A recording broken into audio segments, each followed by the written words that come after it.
number 4 on the list is Marie-Therese Metoyer. Marie was living in the Kingdom of Congo when she met her future husband, who fell deeply in love with her. Well, I keep showing the same. I see what they doing. They don't have. It must not be pictures for all of them. But so still leave it blank. They keep recycling the pictures, so you're like, man, this woman did it all. Is this real? Are y'all telling the truth then? Because that makes you second guess to me the information. I guess I'm definitely going to go look this up. Pull up. Yeah, I'm just curious. Pull up the Pendarvis family. Pull up the Pendarvis family, and then Mary Theresa, because they keep recycling that picture, throwing me off.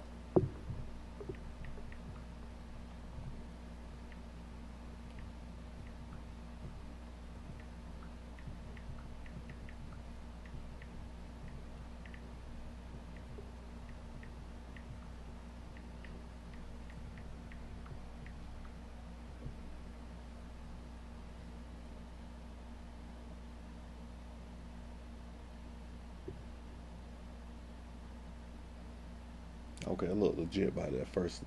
But they don't show you no picture. Then they may not have a picture for it. But they need to just leave it blank. Yeah.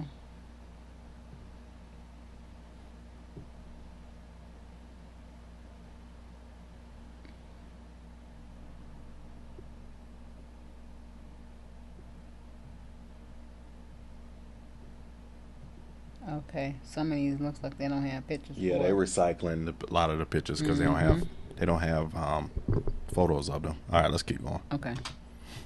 In a time where interracial marriage was considered wrong and immoral, Marie married a white Frenchman named Claude Metoyer and moved to Louisiana with him and their children. Because their marriage was not approved of by society, Marie technically remained a slave to her husband. Years later and after 6 children, Marie was finally freed, and she and her husband divorced. Claude left to France, where he married a Frenchwoman. Marie wasn't left with nothing, however, and started a plantation that initially dealt in tobacco. Under Marie's leadership, the Metoyer family prospered, and the plantation grew. Eventually, they owned more slaves than any other family in their county, with the number being reported at 287 by 1830. There isn't much evidence of harsh treatment to their own slaves, but the Metoyers were notorious for buying extra slaves to do the hardest tasks on the plantation and then returning them after the work was finished. This prevented them from having their own slaves do the dirty work. 7. So they would get some slaves. They're like, man, we're going to get these over here to lift the house up. And then once they're all worn up and beat up, send them on back. We ain't doing this to our slaves here. Man, that's messed up. They should not treat them right. And most of these people didn't treat the slaves pretty good. At the 3rd place we have Antoine Dubuclet. Antoine Dubuclet was born a free man to free parents and inherited a large sugar plantation called Cedar Grove from his father. Under his father, the plantation was small and contained only a few slaves. Under Antoine's leadership, it grew, and by 1860, he owned over 100 slaves and had one of the largest sugar plantations in Louisiana. Wow. He was extremely wealthy, even more so than any of his white neighbors. His plantation was worth $264,000, while the average income of his neighbors in the South was only around $3,978. After marrying a wealthy black woman, his lands expanded, and after her death, Dubuclet was considered the wealthiest black slave owner in Louisiana. 8. He was elected and served as state treasurer during the Reconstruction era, one of the only black men to hold the office for more than one term. Really? At the 2nd spot is William April Ellison. In 1862, William Ellison was one of the largest slave owners in South Carolina as well as one of the wealthiest. He was born a slave and was given the name April, after the month in which he was born. He was luckier than most and was bought by a white slave owner named William Ellison, who took the time to educate him. When he was 26 years old, he was freed by his master and began building his expansive cotton plantation. As a free man, he had his name changed to William Ellison. I don't know about you, but that joke looked scary than the mud, boy. Like, boy, he about to come out the screen and grab the mics. Who I was thinking that I was like, what is going on? His neck seems really, really thin. And it turned to the side. Look, his mouth gonna drop like this. I know. I thought his mouth was open at first. Stop it. That's so wrong. I'm sorry. I know, man. So, I guess that's a real picture, but I ain't gonna lie to you, man. That's a real picture, man. That joke a little scared in the mud, bro. And he was super rich. He was rich. We covered William Ellison on the last video or two, and he was super uber rich. But a lot of these stories, man, just unbelievable because the whole time you just did not know it exists. But then the black ones had a lot of blacks had way more money than not a lot, but there were blacks that had way more money than whites and way more slaves, and they treated them worse. That's what I don't like. Sorry, y'all, smacking. You might need to turn your head. They don't want to hear that. They don't want to hear that. Okay. Keep it. Okay, sorry, y'all. AMSR. Anyway. Swallow it. All right. Well, let's keep moving forward. Of his former owner. What makes Ellison so despicable and earns him the number 2 spot on this list is how he collected his wealth. Ellison was known to have made a large proportion of his money as a slave breeder. Breeding slaves was illegal in many southern states, but Ellison secretly sold almost all females born, keeping a select few for future breeding. He kept many of the young males, as they were considered useful on his plantation. Ellison was known to be a harsh master, and his slaves were almost starved and extremely poorly clothed. He kept a windowless building on his property for the specific purpose of chaining his misbehaving slaves. 9. And finally, at number 1, Anthony Johnson. Nobody. We did Anthony Johnson too, remember? We Ellison and we got Anthony Johnson. Okay. Remember Anthony Johnson? He in the end they were wiped from the history books, and they were put him. On this list has affected the history of slavery quite as much as Anthony Johnson. He is rumored to have been the first black man to arrive in Virginia as well as the first black indentured servant in America. He was also the first black man to gain his freedom and the first to own land. As a true pioneer of firsts, Johnson couldn't stop there.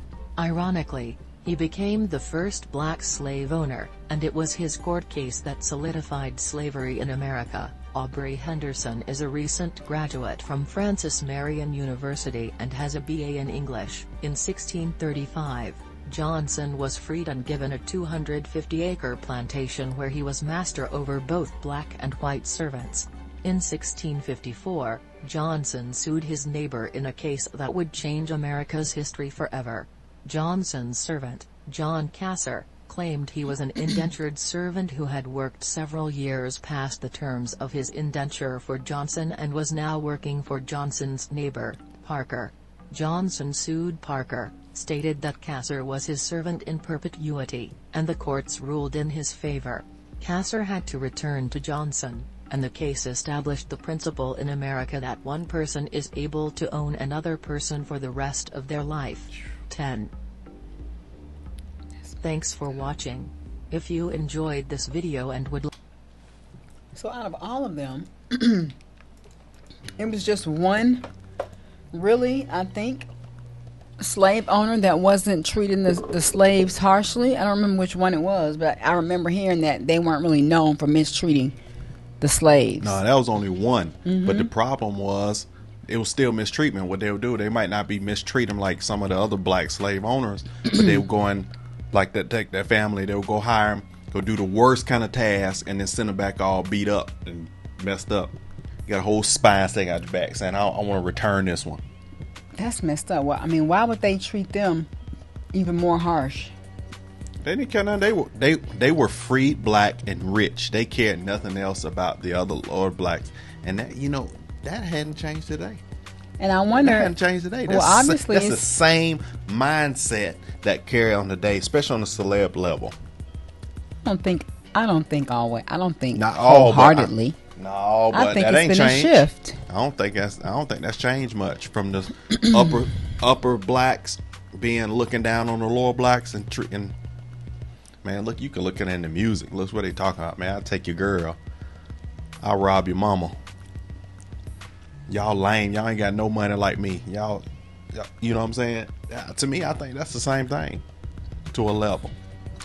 But this is so interesting, man. And they out of the 10, there was one woman, actually it were families. Mm-hmm. One woman on her own, but there were families that did that, and some of these families had way more money than the white slave owners. So I was like, so I wonder when the Jim Crow came around. All right, see, it's only told from the story of Jim Crow of if you were a wealthy black, I wonder if you still were treated. See, they made it seem like all blacks were just like boom, boom, boom. I believe if you had popularity and notoriety and you had wealth and you were black, even in the Jim Crow era, you were still treated with high regard.